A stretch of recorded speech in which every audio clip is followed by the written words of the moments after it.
Hello everybody, good evening. आज चाहिँ सबिरले फेरि एउटा स्टोरी लिएर आएको छ। आज उसले चाहिँ एउटा स्टोरी सुनाउन गइरहेको छ। कृपया तपाईँहरूले लाइक, कमेन्ट अनि सेयर पनि गरिदिनु होला है मिस्टर सबिरको लागि। ओके मिस्टर भन्नु पर्दैन के?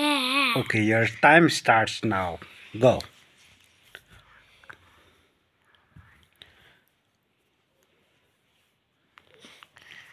It's going. यसको भनौँ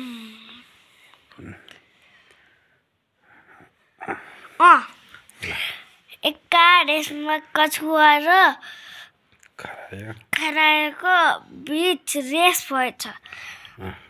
अनि खरायो रेस स्टार्ट हुने बित्तिकै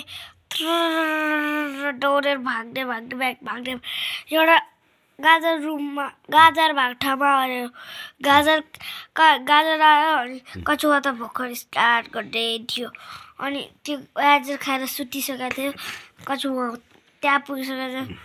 अनि टुकुर बिस्तारै छुक गए। अनि खरायोको निद खोल्यो। अनि कछुवाले रेस जितिसकेको थियो। अनि खरायो स्पिड लाग्यो। अनि त्यसमा एउटा पात थियो। त्यहाँ यस्तो ढिटोका लडेछ। कछुवा यस्तो दौडिँदै आउँदै थियो। अनि कछुवाले यसरी उठायो। अनि हस्पिटल फ्याक्कै फालेर उठाइदियो। तपाईँहरूलाई कस्तो लाग्यो यो कथा? धन्यवाद सुन्नेलाई, सुनकोमालाई। यो कथा भइकोट जाला काठमाडौँ जाला है।